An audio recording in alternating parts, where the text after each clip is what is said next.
Okay students, now we are going to start chapter fifth chapter, chemistry in everyday life. Last video we are discuss the difference between acid, base and salt. Clear है? जो last video था उसके अंदर हमने जो है वो acid, base और साल्ट का जो है वो डिफरेंशिएशन जो है वो स्टडी कर लिया था. क्लियर है?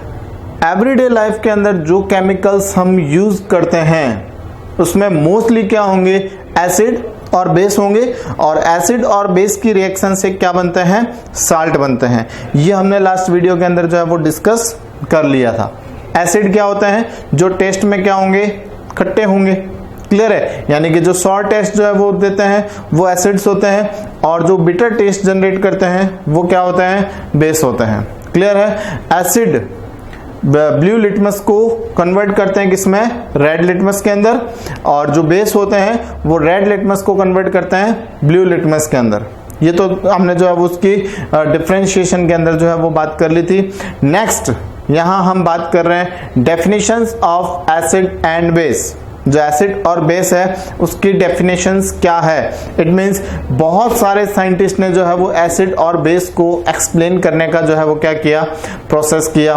तो यहां हम इस चैप्टर के अंदर 3 ऐसे साइंटिस्ट हैं जिनको हम क्या कर रहे हैं, डिस्कस कर रहे हैं, जिन्होंने जो है वो एसिड और बेस की जो है वो डेफिनेशंस प्रोवाइड की है. क्लियर है? फर्स्ट थ्योरी जो है वो हम डिस्कस कर रहे हैं, आर्रेनियस थ्योरी. क्लियर है? आर्रेनियस साइंटिस्ट ने जो है इन्होंने फर्स्ट टाइम जो है वो एसिड और बेस को डिफाइन करने का जो है वो प्रोसेस स्टार्ट किया था. तो फर्स्ट यहां पर हम डिस्कस करते हैं Arrhenius theory. According to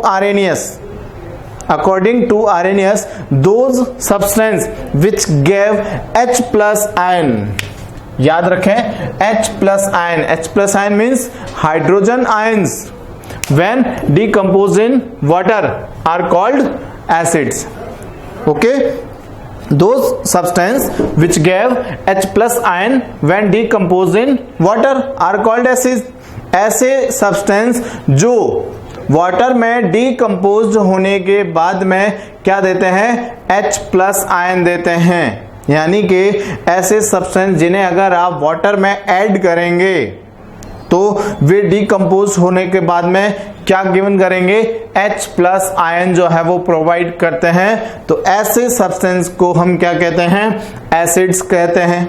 clear है? अब जो सब्सटेंस कंप्लीटली आयनाइज्ड हो जाते हैं, ऐसे सब्सटेंस जो H प्लस आयन देते हैं और कंप्लीटली आयनाइज्ड हो जाते हैं, ऐसे सब्सटेंस को तो हम कहते हैं स्ट्रॉन्ग एसिड. और जो कह सकते हैं कि कंप्लीटली आयनाइज्ड नहीं हो पाते हैं, डीकम्पोज नहीं हो पाते हैं, उन्हें कहा जाता है वीक एसिड्स. क्लियर है? देखिए एसिड्स जो होते हैं इनकी पीएच वैल्यू जो है वो क्या होती है, आपके less than 7.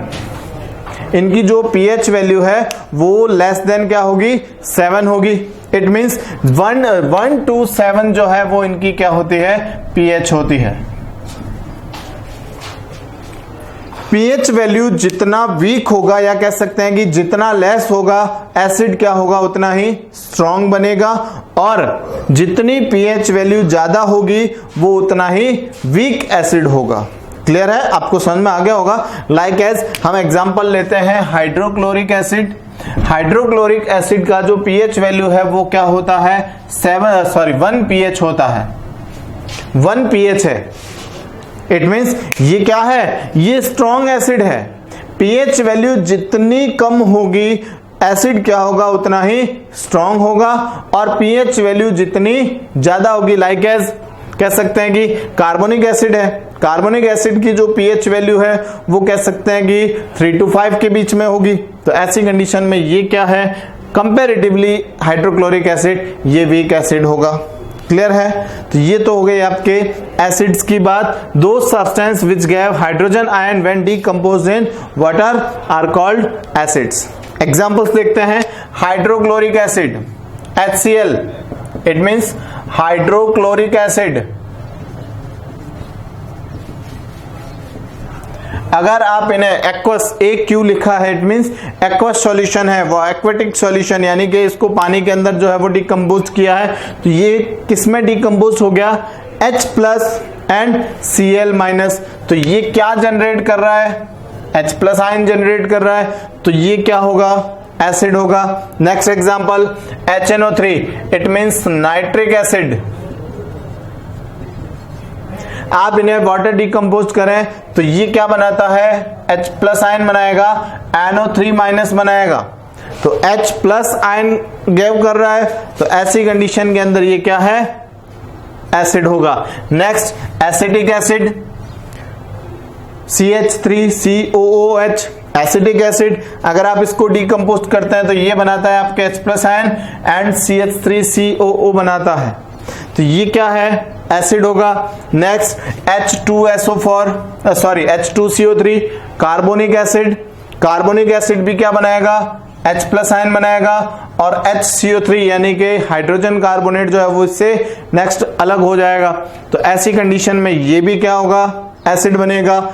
H2SO4 sulphuric acid, इसको भी अगर आप कह सकते हैं कि वाटर सॉल्यूशन के अंदर डिकम्पोज करें तो ये भी H प्लस आयन बनाएगा और क्या बनाएगा, SO4 माइनस बनाएगा। क्लियर है, तो H प्लस आयन जो है वो प्रोवाइड कर रहा है, तो ये क्या हो जाएगा, एसिड हो जाएगा। तो those substance which gave H plus ion और hydrogen ion when decomposed in water is called acids. Okay, next definition, base, those substance which gave hydroxyl ion, hydroxyl ion means OH minus ion, negatively charge होगा, OH minus ion होगा, तो ये क्या बनाएगा, OH minus ion जो है वो देता है, when decomposed in water are called base. Those substance which gave hydroxyl ion when decomposed in water are called base. Example, potassium hydroxide। Potassium hydroxide को अगर आप डिकम्पोज करें तो एक तो बनेगा पोटेशियम और OH minus, it means hydroxyl ion बनेगा, तो ये क्या है, बेस है। Next sodium hydroxide, sodium hydroxide बनाएगा आपके सोडियम और hydroxyl ion. Calcium hydroxide, calcium hydroxide बनाता है आपके कैल्शियम और OH माइनस आयंस।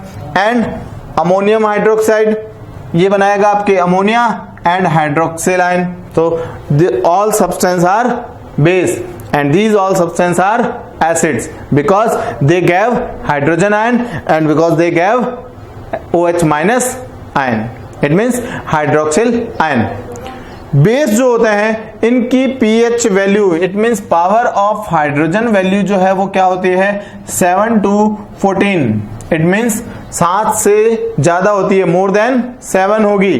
क्लियर है, जो बेस होते हैं इनकी pH वैल्यू मोर देन 7 होगी और मैक्सिमम 14 तक हो सकती है। यहां पर हम बात करें कि pH वैल्यू जितनी ज्यादा होगी, बेस के लिए बात कर रहे हैं, pH वैल्यू जितनी ज्यादा होती है वो स्ट्रॉन्ग बेस होगा। क्लियर है, जो कंप्लीटली आयनाइज्ड हो जाता है वाटर के अंदर और OH माइनस आयन प्रोवाइड करता है, वो क्या बनेगा, आपके बेस बनेगा, स्ट्रॉन्ग बेस बनेगा।